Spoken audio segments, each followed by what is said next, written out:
بسم اللہ الرحمن الرحیم۔ پاکستان اس وقت اپنی تاریخ کی بدترین دہشت گردی کا شکار ہے، اور یہ بات سمجھنے کی ہے کہ یہ چیلنج صرف اور صرف ریاست کو نہیں بلکہ 18 کروڑ انسانوں کو درپیش ہے۔ حیرت اس وقت ہوتی ہے جب ہم لوگوں کو یہ باتیں کرتے ہوئے سنتے ہیں کہ یہ جنگ ہماری ہے، یہ جنگ ہماری نہیں ہے، یہ جنگ ہمیں لڑنی چاہیے، یہ جنگ ہمیں نہیں لڑنی چاہیے۔ یہ بہت تشویشناک بات ہے۔ جس جنگ میں ہمارے 40,000 افراد شہید ہو چکے ہیں، کیا آج بھی وہ جنگ ہماری نہیں؟ یہ کیسے ممکن ہے؟ یہ مذہبی انتہا پسندی، یہ دہشت گردی، یہ اسلام کے نام پہ قتل، یہ اسلام کے نام پہ لوگوں کو ذبح کرنا، مسالک کو ٹارگٹ کرنا، کوئٹہ سے لے کے گلگت بلتستان تک کوئی شیعہ محفوظ نہیں، خانوادے محفوظ نہیں، صوفیہ کے آستانوں پہ بمبارمنٹ ہو چکے ہیں، سوسائڈل اٹیک عام شہریوں سے لے کے ہائی ویلیو ایسٹس تک پہ ان دہشت گردوں نے بارہا حملے کیے ہیں۔ اب بھی یہ جنگ ہماری نہیں۔ یہ کون لوگ ہیں کہ جو اپنی دکانوں میں خود فریبی کا سودا رکھ کے اسے فروخت کر رہے ہیں، اور وہ کون لوگ ہیں جو ان کی دکانوں میں جاتے ہیں اور وہ سودا بڑے آرام سے لے لیتے ہیں؟ نہ سمجھ میں آنے والی بات۔ ہم کیسے کہتے ہیں کہ یہ جنگ ہماری نہیں؟ $60 بلین سے زیادہ کا نقصان ہم کر چکے ہیں۔ 40,000 ماؤں کی گودیں ویران ہو چکی ہیں۔ ہزاروں بہنیں اپنے بھائیوں کا ماتم کرتی ہیں۔ ہزاروں سہاگنیں بیوہ ہو گئی، ہزاروں لاکھوں بچے یتیم ہو گئے، اور اب بھی یہ جنگ ہماری ظالم استدلال ہے کہ جی ایچ کیو پہ ہونے والا حملہ، نیول بیس پہ ہونے والا حملہ، کامرا ایئر بیس پہ ہونے والا حملہ، ڈرون اٹیکس کا ریئیکشن، میں اسے تسلیم کرنے کو کم از کم آمادہ ہے۔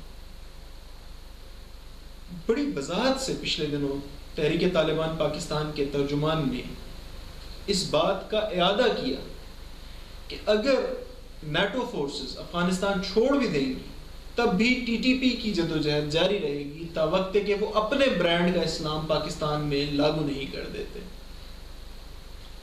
یہ کیسے ممکن ہے؟ اور دوسری جانب اس بات میں بھی حیرت ہوتی ہے کہ دنیا کے باشعور لوگ جو یہ دعویٰ کرتے ہیں کہ وہ باشعور ہیں، لرنڈ ہیں، ان کے پاس ساری دنیا کی انفارمیشن ہے، اور وہ دنیا کی سمت کا تعین کرنے کے دعوے دار ہیں، وہ بھی آج تک اس حقیقت کا ادراک نہیں کر پائے کہ اس ساری ٹیررزم کی جنگ میں پاکستان کی اہمیت کیا ہے۔ دنیا سے مخاطب ہو کے میں یہ کہنا چاہوں گا کہ یہ یاد رکھیں، پاکستان دہشت گردی کی سونامی اور آپ کے درمیان ایک بند کی دیوار کا کام کر رہا ہے۔ خدا نہ خواستہ جس لمحے، جس دن یہ دیوار کمزور ہوئی، یہ سونامی، دہشت گردی کی سونامی نیو یارک کے ساحل سے لے کے سڈنی کے ساحل تک بری طرح سے ہٹ کرے گی، اور آپ اس سے بچ نہیں سکیں گے، آپ اس سے محفوظ نہیں رہ سکیں گے۔ یہ ریئلائزیشن ہمارے مغرب کو بھی ہونی چاہیے، یہ ریئلائزیشن ہمارے مشرق کو بھی ہونی چاہیے، اور اس کے ساتھ ساتھ یہ ریئلائزیشن ہماری قوم کو بھی ہونی چاہیے۔ ہمیں ادراک ہونا چاہیے کہ ہمیں جو چیلنج درپیش ہے یہ آج تک روئے زمین پہ کسی کو درپیش نہیں۔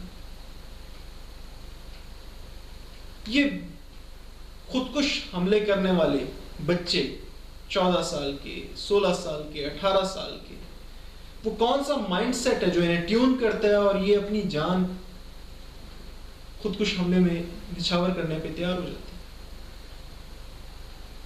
کیوں؟ ان کی وجوہات کو کھوجنا پڑے گا، اور پھر ان روٹ کازز کو ایڈریس کرنا پڑے گا۔ لیکن اس کا انداز وہ نہیں کہ جو آج ٹی وی پہ بیٹھے ہوئے بہت سے اسکالرز جو در پردہ شاید طالبان کی محبت میں گرفتار ہیں، وہ سارا دن اس بات کا ماتم کرتے ہیں کہ امریکہ چونکہ افغانستان میں آیا اس لیے یہ جنگ اس نہج پہ پہنچ گئی. بھائی یہ باتیں ماضی کا حصہ ہو چکی. پاکستانی قوم کے ایک عام فرد کی حیثیت سے میں آج یہ جاننا چاہوں گا کہ جس صورتحال کا سامنا میں آج کر رہا ہوں اس کا حل کیا ہے. جس کیفیت سے میری قوم آج گزر رہی ہے اس کا حل کیا ہے. کیا آپ یہ سمجھتے ہیں کہ واقعی امریکی اور نیٹو فورسز جب افغانستان سے چلے جائیں گے تو ٹی ٹی پی کے یہ تمام نام نہاد مجاہدین اپنے ہتھیار رکھ کے دکانیں کھول لیں گے, محنت مزدوری کرنی شروع کر دیں گے؟ یہ ممکن نہیں. یہ کیسے ممکن ہوگا؟ جن لوگوں کی شہرت, جن لوگوں کی قوت, جن لوگوں کی کمائی کا ذریعہ ان کے ہاتھ میں موجود ہتھیار ہے, وہ اسے ترک کر دیں. اگر ٹی ٹی پی کے تعارف کو ہٹا دیا جائے تو حکیم اللہ محسود کا اپنا سٹیٹس اس معاشرے میں کیا ہے؟ کیا وہ کوئی دینی قائد ہے؟ کیا وہ کوئی سیاسی رہنما ہے؟ کیا وہ کوئی اسکالر ہے؟ بہت بڑا انجینئر ہے؟ بہت بڑا سائنسدان ہے؟ وہ کون ہے؟ کیا بہت سے لوگ, ایک بڑی اکثریت اس کے اصل نام سے واقف نہیں کہ جس شخص کو ہم حکیم اللہ محسود کے نام سے جانتے ہیں اس کا اصل نام کیا ہے؟ He was no one. تو کیا آپ یہ توقع رکھتے ہیں صاحبان کہ وہ دوبارہ 18 کروڑ 16 کروڑ افراد کے اس مجمع میں گم ہو جائے گا, اپنی شناخت کو ترک کر دے گا, اس ایجنڈے کو ترک کر دے گا جس ایجنڈے کو لیے ہوئے وہ 10-12 سال سے جدوجہد کر رہا ہے؟ یہ ممکن نہیں. ریئلائز کریں اس سچویشن کو پوری ذمہ داری کے ساتھ, اس بات کو سمجھنے کی کوشش کریں کہ طالبان, ٹی ٹی پی, تحریک طالبان پاکستان ہمارے معاشرے کا دشمن ہے. ان کے حملے افراد پہ یا اداروں پہ نہیں, پوری معاشرت پہ ہوتے ہیں. یہ وانا, وزیرستان, فاٹا یہاں کی حکمرانی کے خواب نہیں دیکھ رہے, یہ آپ پہ مجھ پہ حکمرانی کے خواب دیکھ رہے ہیں.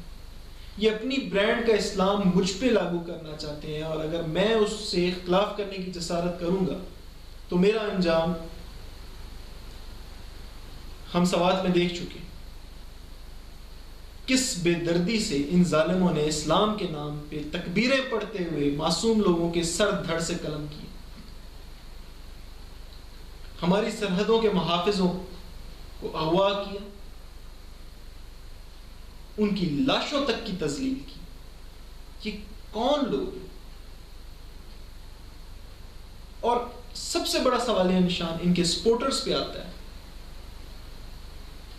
جو آج معاشرے میں ریلیاں کر رہے ہیں, جو آج معاشرے میں سیمینار کر رہے ہیں. پورے پاکستان میں وہ جلوس نکالتے ہیں, پورے پاکستان میں وہ سیمینارز کرتے ہیں, اور پورے پاکستان میں ان دہشت گردوں کی صفائیاں پیش کرتے ہیں, ان کی معصومیت کی صفائیاں پیش کرتے ہیں. جتنے بڑے دشمن ہماری یہ تحریک طالبان پاکستان کے دہشت گرد ہیں, اتنے بڑے دشمن وہ سیاسی اور مذہبی رہنما بھی ہیں